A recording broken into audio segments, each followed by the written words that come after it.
All right, let's get started with this video real quick. We want to solve this whole problem and we need to break it down. Again, this is an optional video. The first video, part one, is more about the whole creating lists and manipulating lists. That's the heavy lifting of this program. There's a couple things we can do with lists in this program I want to bring up, but if you don't want to watch this video, I understand, but this is going to kind of reiterate some of the things we did with lists. And if we look here, they talk about the student council. We've already done so much of this. The input specifications we talked about in the first video. We didn't get a chance to really talk about this, and we will talk about this where what if there's some kind of rounding issue? We're going to definitely talk about it in this video. And then the output, what the problem is trying to seek, it says, if the student council needs to find other fundings, then yes, they print yes if they need to find other fundings, print no if they're good. We will talk about the logic there. And then we get into some sample data. Let's go to our Replit. Now, I put this code in here so you don't see me typing and making errors and indentation, but I put a lot of the comments in there. So I'm going to start with this area code right here. This is, if you remember from the first video, this is creating that list of brunch prices at the 0 into C. That's first year, second year, third year, and fourth year. We've covered that. I've moved some things around. The next thing we're going to do is the first line of input is the cost of the trip. Remember, we need to determine if the student's fundraiser, if it's greater than or equal to the cost of the trip, they're in good shape. They don't have to do any more fundraising. If it's less than, then they have to continue their fundraising. Now we get into the interesting points. And again, we touch base on the first video. Please rewatch the first video on this. It basically says that second line is going to be a series of percentages. What is it? 0.5, 0.2, 0.1, 0.2, something that would equal to 100%. I took it as a string and then split it, and then I created a percentage of student, a new list based upon that. So I had a temp list that I split from, and then I created this percentage list in there. Then the third line of input is the total number of students, right? Total number of students. Ignore this first line here. So now we have our data. Now things get interesting right here. They say note. Actually, let me go here. They say note. You cannot have less than a whole person. You can't have 1.8 people. It's either one person or 0. Can't have 0.8 of a person. Any missing or extra people should be removed from or added to the group with the highest percentage of attendees. In our percentage list, there will always be one of those entries is going to have the highest percentage. They're not going to share there. There will always be exactly one group with the highest percentage, which means if there's a rounding error anywhere, we have to adjust the rounding error at the percentage, the one that has the highest percentage. It gets a little tricky, right? But we can use what we have been learning so far. So let's go back to our Replit. So that's what it's saying here. Now, a bunch of things are going to be different now. First thing we've seen from the previous video, we say distributed students is equal to, and we're going to create a new list. Don't worry about the highest percentage yet. Don't worry about HB index yet. Don't worry about these things. Don't worry about the thing. This is coming straight from the first video with some comments and some other things. The other thing I added from the first video is the actual fundraiser amount. The fundraiser amount is really 50% of the brunch, not the whole brunch, because 50% has to go to paying for the brunch. The other 50 goes to fundraiser. And then finally, we do a comparison. I just put this logic in here. Basically, I'm going to do here we're going to do a real total. And if the total is greater than or equal to the price of the trip, they don't have to do any more fundraising. Else it's a yes, they have to pay. Let me run this with some test data. And we're going to say 4,000. And distribution pattern is 0.5, 0.2, 0.1, 0.2, and 400 students, right? Here is the distribution of students. There are 200 students in the first year, 80 students in the second year, 40 students in the third year, 80 students in the fourth year. They raised $1,940. Is that greater? Is that greater than or equal to the 4,000? No. So guess what? They have to continue their fundraising. Let's run some more test data. And we're going to say cost of the trip is $6,000. Distribution is 0.1, 0.1, 0.45, 0.35. Oh, sorry about that. 6,000, typo error. Oops. Let me run this. And we're going to say 6,000, 0.1, 0.1, 0.45, 0.35, and then there's going to be 2,000 students in this trip. The distribution list says there are 200 first years, 200 second years, 900 third years, 700 fourth years. They raise $7,100. Is 71 greater than or equal to 6,000? Yes. They're done fundraising. No more fundraising, so that's a good thing. But now here's the problem. Let me run this code again. And this time, the cost of the trip is $50. Okay, cheap trip. 0.7, distribution is 0.7, 0.1, 0.1, and 0.1. Total number of students, smaller number now, 9. Distribution, we have a problem here. The actual number of students is 9, but because of the rounding, actually more of the truncation, 9 times 0.7 is 6.3. 6 is a whole number. We'll use that.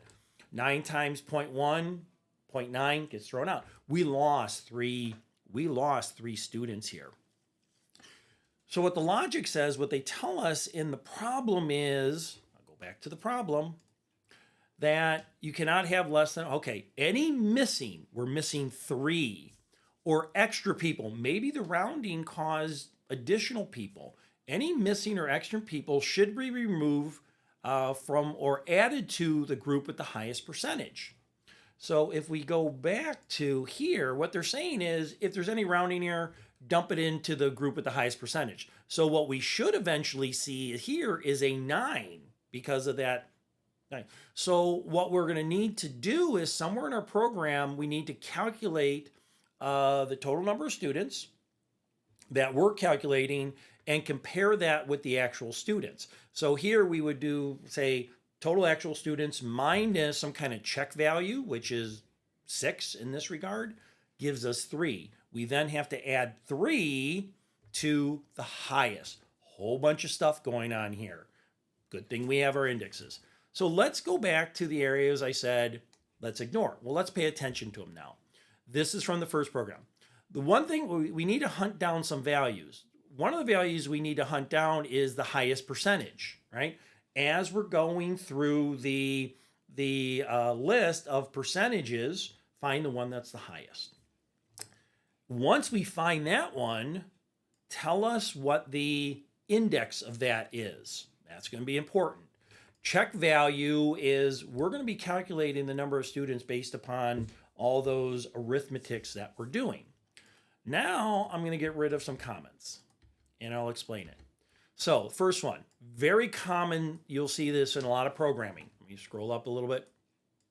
And it says, if percentage of students at index 1 or index 0 is greater than the highest percentage, replace the highest percentage with index 0 and keep a record of HP index 0. So keep a record of it. And if we look here, so 0.7 would be the highest. So this should return highest percentage is 0.7 and it's located at index 0. Let's say it was over here at, and we'll run it again. We'll make some slight changes. We'll say 0.1, 0.1, 0.7, 0.1, and we'll do 9.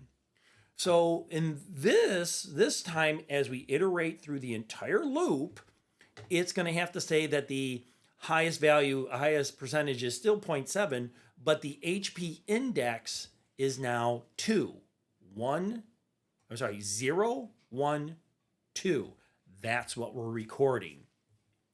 This line here is the line from the video 1.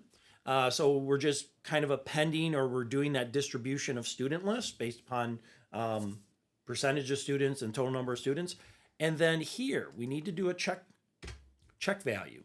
Check value, we're counting the number of students based upon those percentages. So check value is going to equal the check value. And here's our multiplication. We're multiplying the percentage value times the total student, and then we're typecasting as an integer. So in this regard, the check value is going to be 0 plus 0 plus 6 plus 0. So our check value is going to be 6. I'll run through that again. First time we run through it, check value will be 0 plus 0 is 0 plus another 0 is 0 plus a 6. Our check value is now 6 plus another 0. Our check value is 6. Here I'm just printing the distribution of the students. Now, checking to see if there's any rounding error happen. Get rid of the comments. Check value now is going to be equal to the total number of students minus the check value. So check value here of 6 is going to be replaced. It's going to be 9 minus 6. So now our check value is 3. If it was greater than or less than, we now have a check value of 3. And then we say if the check value is greater than 0, what if all our calculations, let me run this one more time. If I say 4,000 and we do a 0.5, 0.2, 0.1, 0.2 as 400, you notice that if you add up all these numbers, they equal 400. So half of 400 is 200, 20% of 400 is 80, 1% of 400 is 40, 2%. The check value would be 0. So we wouldn't have to worry about that. Let me scroll up here so you can see it. But again, if I run this with that really goofy number, 50, 0.1, 0.1, 0.7, 0.1, and it's not, typo again. If I run it really with the really goofy number, we say 50, and we go 0.1, 0.1, 0.7, 0.1, and 9, you see how we're getting, now we have to do all that checksum. So if checksum is equal to 0 right here, we don't have to do, if it's not equal to 0, then we have to do something. Here is the magic right here. The magic says we know where it's at indice 2, 0, 1, 2. At indice 2, so take the value at the distributed students, indice 2, replace that with the indice 2 here, 2, with the checksum. So it's basically saying take this value, that's 6, and replace it with the check value, right? A lot had to get there.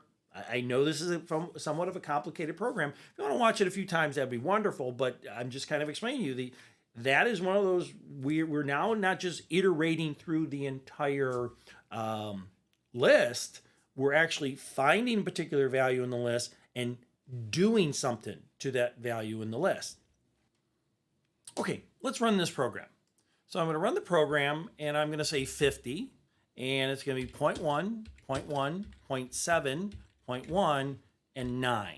And let's see our results here.